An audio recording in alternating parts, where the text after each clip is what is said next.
Karena sebenarnya ada perselisihan gitu. Saya tuh harusnya masuk ke Islam ke Kristen tuh, antara kedua orang tua saya tuh gitu ya. berselisih, ya istilahnya rebutan lah begitu. Kan yang pertama itu sempat juga jadi konflik antara saya dengan ibu ketika bapak sakit ya, karena ibu ingin mendoakan menurut ajaran agamanya, gitu ya. Sedangkan saya yang membentengi bahwa bapak saya tidak boleh ketundukan, kepasrahan dan pengharapannya kepada selain Allah. Saya juga nitip doa kepada para pemirsa Hidayatullah TV sekalian. Ya. Mudah-mudahan bisa membantu mendoakan dari sebelum wafatnya ibu saya bisa. Amin, amin, amin.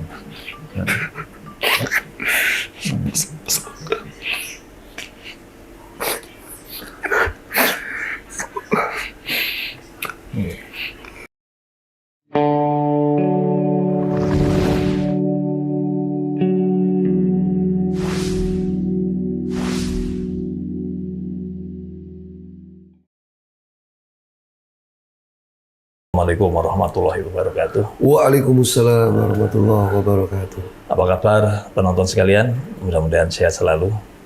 Saya lagi ada di Universitas Hang Tuah Surabaya. Bersama saya dengan Ustadz Carlos. Begitu saya memanggilnya. Nanti insya Allah beliau akan memperkenalkan sendiri nama lengkapnya. Sepertinya ada berbau asing, Ustadz. Nama Ustadz Carlos. Iya. Carlos ya. Baunya aja. Aslinya ya enggak. Lengkapnya siapa, Ustadz? Saya ini Carlos Lazaro Prawiro Sastro. Karena bapak saya pelaut, jadi nama-nama rujukannya itu nama-nama orang asing. Soalnya waktu saya lahir, bapak saya sedang berlayar ke luar negeri. Jadi nama-nama anaknya itu nama-nama orang asing semua, tapi tidak melupakan nama marga Prawiro Sastro. Jadi kan asli Jawa. Latar belakang keluarga gimana, Ustadz?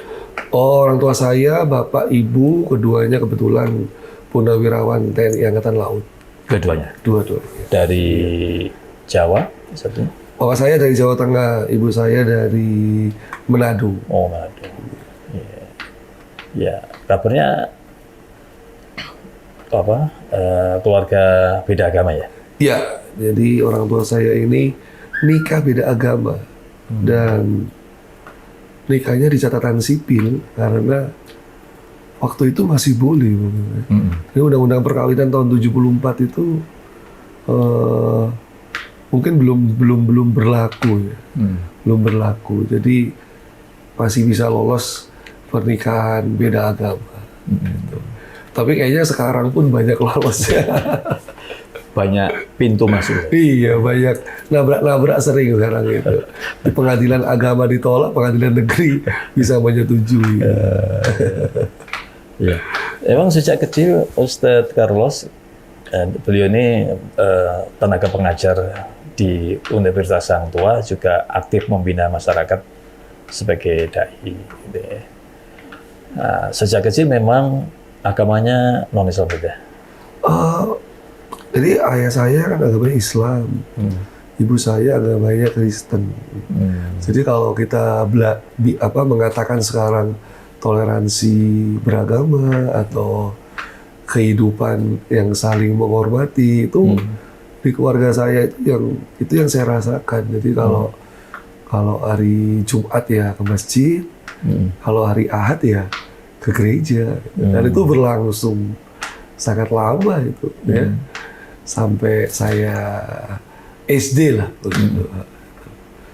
Berapa saudara? 3 bersaudara. 3 bersaudara. 3 bersaudara itu kakak pertama Islam, kakak kedua Kristen. Gitu. Jadi satu keluarga ada yang Kristen, ada yang Islam. Ya. Bisa di-share pengalaman hidup dan tumbuh di dalam keluarga yang berbeda agama, barangkali bisa menjadi pelajaran. Iya, baik. Jadi kalau bicara toleransi itu sudah pasti ya, artinya menghormati antara kehidupan beragama yang berbeda. Bahkan ya karena kita sekarang udah belajar agama, toleransinya itu malah ke arah kebelabasan gitu. Sehingga pemisah antara iman dan kufur gitu ya, tauhid dan syirik itu nggak ada gitu. Ini yang kemudian kita sering sebut sekarang sebagai agama baru yang coba disebarkan, yaitu pluralisme gitu ya. Itulah yang mungkin saya rasakan di masa-masa kecil saya gitu ya, sampai masa-masa remaja. Jadi kalau ditanya dulu kan masih rame nulis biodata di buku-buku agenda teman-teman ya gitu. Yeah. Itu kalau ditanya agama itu saya selalu menulis Islam 50%, Kristen 50%. Gitu. Jadi agama itu buat saya itu ya saling saling campur aduk lah gitu. Ya mungkin pluralisme itu ya. Artinya sebelum pluralisme itu.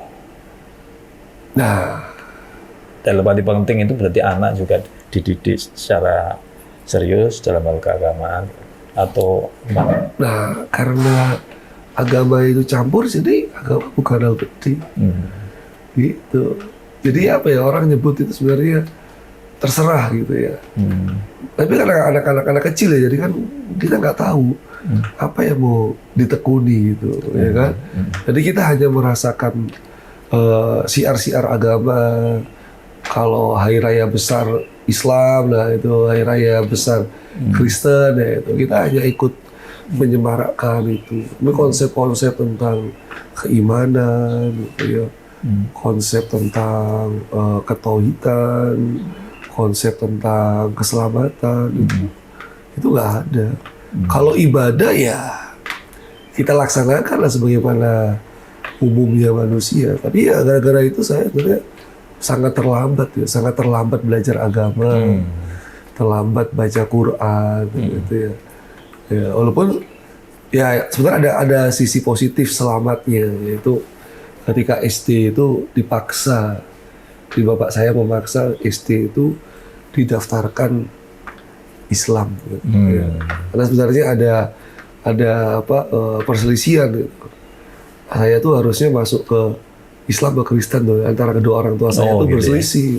Ya, istilahnya rebutan lah begitu. Kan yang pertama udah Islam, yang kedua Kristen, ini kan udah satu-satu ini. Nah, yang ketiga gimana? Gitu. Jadi saya pasti teringat. Kebetulan Ustaz nomor 3. Ya, saya nomor 3 ini kebetulan. Saya anak terakhir. Nah, ini kebetulan saya masih teringat tuh. Jadi ketika bapak saya memaksa saya didaftarkan Islam waktu SD, itu ibu saya tuh bolak-balik istilahnya bolak-balik memberikan kepastian gitu ya. Kamu benar ya mau masuk Islam? Kamu benar mau masuk Islam? Ya. Ini Mama daftarin Islam soalnya. Kamu benar nggak mau Kristen gitu. Jadi masih ada upaya supaya saya nggak mau didaftarkan Islam gitu. Ya. Mungkin bisa Kristen gitu. Tapi nggak tahu ya. Saya pikir itu mungkin petunjuk atau hidayah atau Allah beri keselamatan ya. Saya waktu itu lebih condong ke Islam. Padahal setelah Hutan tanda kutip gitu ya, antara ya demo soal agama. Ini ada pengaruh nggak atau mempengaruhi suasana di dalam rumah itu yang kemudian berdampak kepada anak-anak nggak? Jadi kalau itu selama ini sih tidak ada ya. Jadi mungkin toleransi yang tinggi antara kedua orang tua saya, dan sepertinya memang mereka mungkin punya kesepakatan bahwa mereka paham konsekuensi pernikahan beda agama gitu ya. Harus saling mengalah, harus mungkin ada deal-deal tertentu mungkin ya yang saya tidak paham, tapi ya sepanjang yang saya tahu sebenarnya upaya untuk mengislamkan ibu saya itu sebenarnya coba terus dilakukan oleh bapak saya, walaupun secara soft ya, jadi tidak secara kuat itu, enggak secara soft itu. Bukan saja bapak saya, tapi juga keluarga dari bapak saya juga itu ada upaya ke sana gitu. Yang saya masih ingat itu bapak saya pulang haji, jadi itu dibelikan mukena gitu, ya, kasihkan ke ibu saya dengan harapan sebenarnya supaya ada ketertarikan untuk masuk Islam. Jadi upaya-upaya itu ada sebenarnya, tapi tidak sampai kemudian timbul gesekan hanya gara-gara agama itu. Ya. Tidak ada, sama sekali tidak ada. Dari Apa hang Pak tua. Surabaya? Itu kemudian gimana setelah ada udah pendekatan dari ayah untuk membawa beliau ke Islam, terus hasilnya gimana? Jadi Apa saja yang dilakukan oleh ayah, apa yang oleh keluarga, dan mungkin oleh anak-anaknya? ya. Jadi yang pasti itu yang saya katakan tadi bahwa ayah itu mengajaknya itu mungkin soft gitu ya. Jadi tidak dengan paksaan gitu ya, tidak berulang-ulang, jadi cenderung mengalir saja gitu. Ya mungkin ini bagian dari kekurangan lah, saya pikir ya, kekurangan ya, karena sebagai kepala keluarga kan dia harus memegang kemudi baterah kapal ini kan kemana gitu. Tapi ikhtiar sudah dilakukan kan? Ikhtiar sudah dilakukan ya. Mudah-mudahan Allah terima dan Allah ampuni kesalahan beliau. Soal kemudian masuk Islam dan wilayah lain. Ya, dan itu yang sekarang kemudian jadi beban berat ya di atas pundak saya, karena ya mungkin karena sekarang saya dikenal sebagai dai gitu. Artinya kan nggak mungkin dong ya kalau mendakwai masyarakat sedangkan orang tuanya sendiri belum tentu berhasil didakwai gitu. Jadi sebenarnya dulu itu ibu bukan Kristen yang agamis begitu ya, bukan. Jadi biasa saja. Cuman menjelang akhir kehidupannya bapak saya itu, entah kenapa kemudian beliau itu malah semakin tekun untuk belajar agamanya, bahkan mengambil kursus-kursus agamanya. Karena makin tua kali. Kalau mungkin makin tua ya, dan bahkan mengambil setingkat S2 sebenarnya, tapi non formal ya. Jadi sebutannya itu Magister Ministry gitu ya. Jadi itu ya kita sebut ahli-ahli agama dalam agama Kristen begitu ya. Gitu ya. Teologi. Jadi gelarnya itu MMin gitu, Magister Ministry gitu ya. Nah, sehingga beliau akhirnya di akhir-akhir kehidupan bapak itu juga menjadi pendoa gitu ya. Yang juga banyak panggilan gitu ya. Sehingga itu sempat juga jadi konflik antara saya dengan ibu ketika bapak sakit ya. Karena ibu ingin mendoakan menurut ajaran agamanya, gitu ya. Sedangkan saya yang membentengi bahwa bapak saya tidak boleh ketundukan, kepasrahan dan pengharapannya kepada selain Allah. Gitu. Jadi saya harus mengcounter lah paling tidak ketika bapak saya sakit itu jangan sampai keyakinannya kepada Allah itu kemudian jadi tidak kokoh. Gitu ya. Dan pengharapan untuk penghambaan doanya itu tidak ditujukan kepada Allah atau menunjukkan kepada selain Allah juga. Itu yang akhirnya muncul konflik itu. Saya pikir saya harus selamatkan dulu keyakinan orang tua saya yang lagi sakit. Gitu. Saya bisa membayangkan betapa sulitnya posisi Ustadz Carlos seperti itu. Iya, sangat sulit sekali ya. Karena ya kebetulan dua kakak kandung saya itu masa bodoh yang masalah begitu itu. Ya, lagi-lagi karena saya diberikan ya mungkin di keluarga saya mungkin saya yang lebih paham agama kan begitu ya. Jadi saya harus mengawal gitu. Ya. Bapak saya. Bisa digambarkan tingkat kesulitan atau konflik. Mungkin kalau konflik sama kalau pakai bahasa konflik mungkin agak nggak pantas ya antara ayah sama orang ibu dengan anak. Nah, posisi interaksinya katakanlah begitu terkait dengan masa-masa akhir ayah tadi itu mungkin bisa memberi gambaran agak lebih. Itu waktu sakit ya, waktu sakit itu. Yang rebutan itu. Iya, sakit itu ibu saya tuh memanggil teman-teman gerejanya itu, datang langsung ke rumah sakit itu ya, mendoakan secara massal gitu, ya kan? Karena mereka kan terkenal dengan doa-doa yang mukjizat itu kan, katanya cepat sembuh gitu. Jadi saya sampai harus keluar pekerjaan itu. Jadi masa-masa bapak saya sakit itu saya harus korbankan pekerjaan saya untuk mengawal bapak saya sakit itu. Jadi supaya Waktu itu kerja apa sih? saya sempat, dia lulus S1 tuh saya sempat diterima guru training di Saim, ya, Sekolah Alam Insan Mulia itu.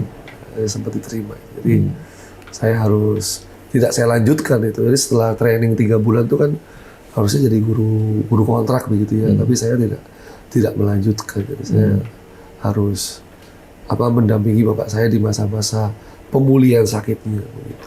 Di 2018 lah itu. Itu sudah keluarga, Ustadz Carlos. Ya, Ustadz Carlos sudah keluarga. saya keluarga 2003. Jadi sudah keluarga saya. Sudah keluarga saya. Cuman mendalami profesi tenaga pengajar agama Islam itu ya setelah lulus S1 itu. Oh, iya. Dari jangan ke membentengi ayah tadi itu sampai Iya. gitu ya. Jadi tiap hari di rumah sakit. Iya, jadi rumah sakit yang termasuk ketika udah pulang ke rumah itu saya tetap temani gitu ya. Saya tetap Jumatan tetap saya dampingi gitu ya. Jadi Lah itu gimana kalau kemudian waktu ibu membawa atau memenangkan ke rumah sakit Mandura, itu posisinya gimana? ya ini posisi saya yang pasti minta kepada bapak waktu itu ya supaya tidak usah mengaminkan gitu ya.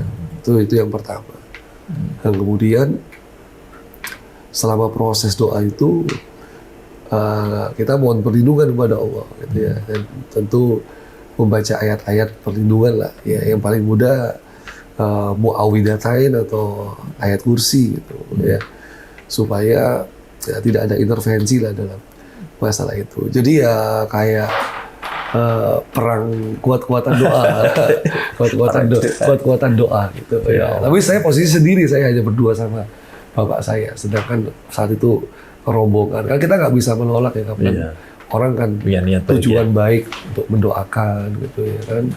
Tapi karena kita paham bahwa kita tidak mau mengaminkan doa dari non muslim karena yang mereka seru itu adalah selain Allah. Iya. Jadi itu yang perlu saya jaga, karena saya berharap kalaupun Allah takdirkan bapak saya meninggal itu tidak sampai kehilangan keyakinannya atau keyakinannya tercampur. Gitu.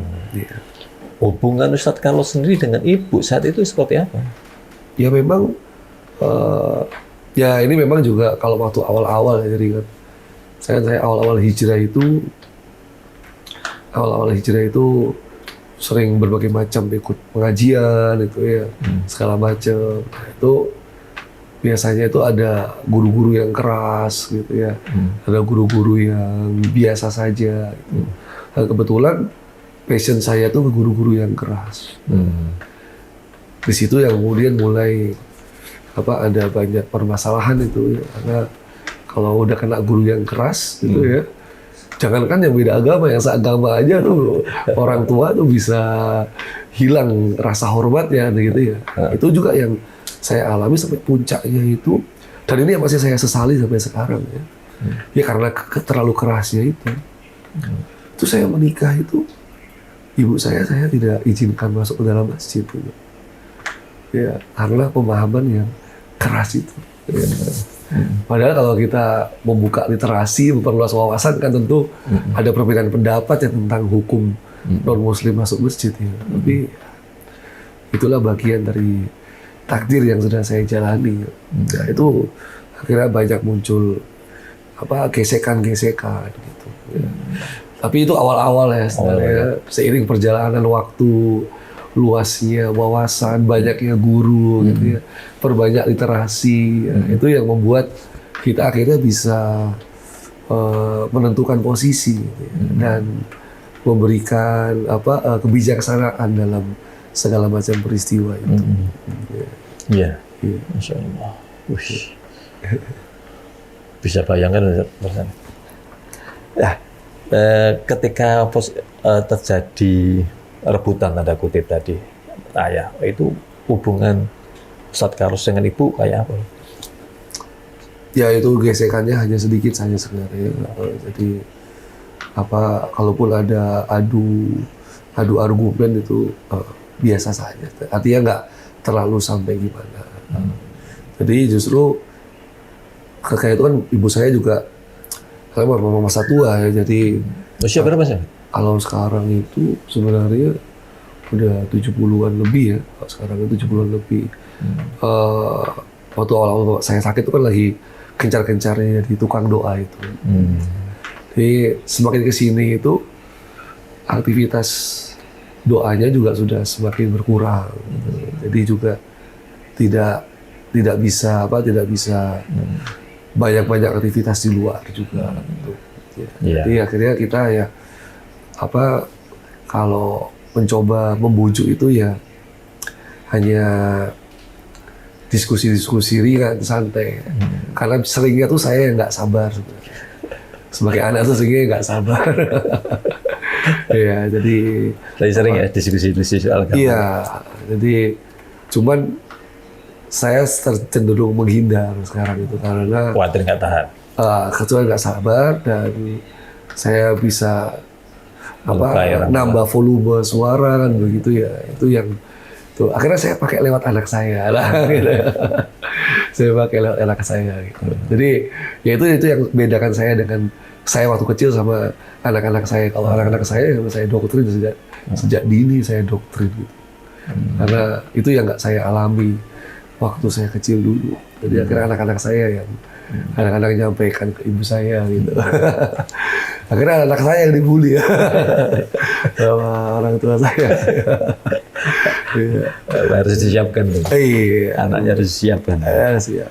Jadi kan karena kasih sayang kan begitu ya. Kalau anak itu kan polos gitu. Dia menyampaikan gitu. Kenapa kok Oma nggak masuk Islam kan gitu. Kan yang paling benar cuma Islam lah gitu. Wah, terus? Iya. Ibu saya juga belajar agama dan juga belajar Islamologi. Jadi dibukakan ayat-ayat Quran kepada anak saya itu.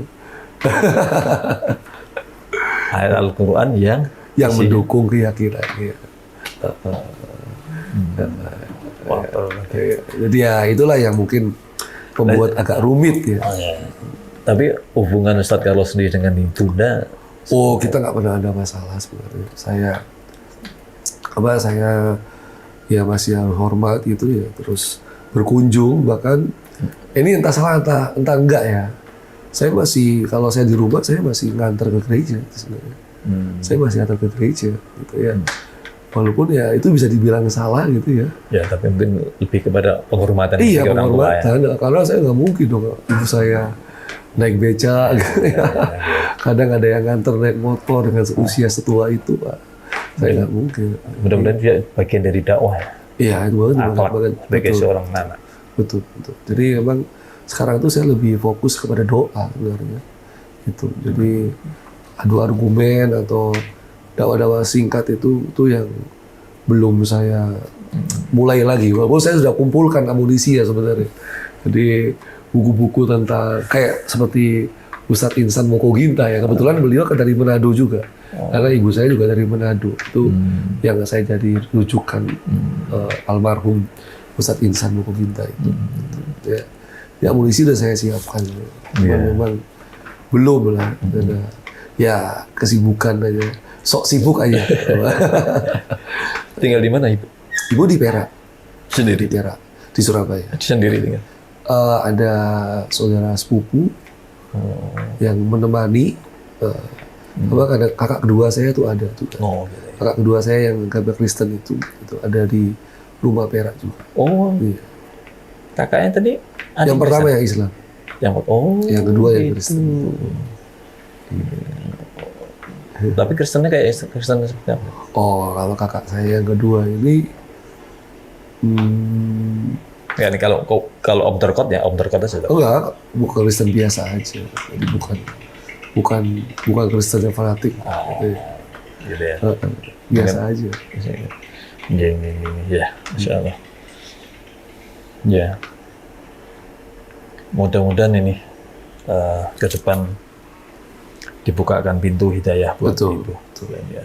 Jadi memang sekarang kita Intinya sampai sekarang masih non-muslim. iya, jadi sampai sekarang belum masuk Islam ibu saya itu. Ya. Karena ya hidayah mahal. Ya, wewenangnya Allah ya. Iya, Kita hanya Allah, berikhtiar. itu dia. Mudah-mudahan. Walaupun kita masih upayakan selama beliau masih hidup gitu. Jadi mungkin saya juga nitip doa kepada para pemirsa Hidayatullah TV sekalian. Ya. Mudah-mudahan bisa membantu mendoakan. Jadi sebelum wafatnya ibu saya bisa. Amin, amin, amin.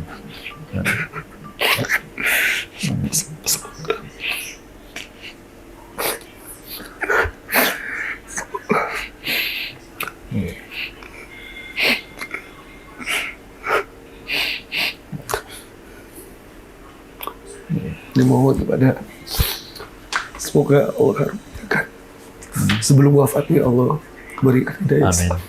Amin. Ya Allah, amin. Ya. Karena memang hidayah itu mahal harganya. Allah. Ya. Ya. Yang bisa dilakukan adalah menyampaikan saja Iya. dan menunjukkan bahwa sebagai seorang anak muslim harus menunjukkan sebagai akhlak yang baik sebagai orang tua. Ya. Baik, Ustaz. Banyak. Jadi ya memang bersyukurlah kalau keluarga kita muslim gitu. Dan jaga jangan sampai murtad gitu ya. Karena sekarang ini trennya itu anak-anak muda itu mereka punya hak dan dilindungi undang-undang. Ya. Di atas 17 tahun mereka bisa memilih agama sendiri yang nggak sama dengan orang tuanya. Dan bagi yang punya riwayat takdir seperti saya yang orang tua beda agama, ya kita upayakan aja Iya. sampai kapanpun. Iya. Ya, mungkin terakhir bisa barangkali ceritanya Ustaz. Bisa Atau yang mau berkeluarga begitu. Iya, bisa juga. Oh. Baik pemirsa Hidayatullah TV sekalian, jadi bagi yang sudah menjadi kepala keluarga, jangan lupa surat At-Tahrim ayat 6 ya. Qu anfusakum wa ahlikum nar. Kita harus menjaga diri kita dan keluarga kita dari api neraka. Nah, bagi yang mau berkeluarga, jangan anggap sepele ya. Jangan memilih pasangan yang apa adanya begitu ya. Dan jangan coba-coba dan jangan main-main dengan agama. Tentu kriteria pasangan ideal itu adalah agama dan akhlaknya.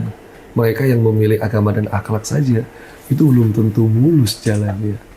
Maka teman-teman yang mau berkeluarga, agama dan akhlak itu jadi prioritas dalam pilihan kita. Dan bagi yang mempunyai nasib yang Allah takdirkan sama dengan saya pikir hidayah di tangan Allah gitu ya. Tapi innaka tahdi man ahbabta walakin Allah yahdi man yasha. Engkau tidak bisa memberikan hidayah kepada orang-orang yang kau cintai, tapi Allah Maha memberi hidayah kepada siapa yang Dia kehendaki. Selama keluarga kita masih hidup, kita nggak boleh putus asa dan harapan.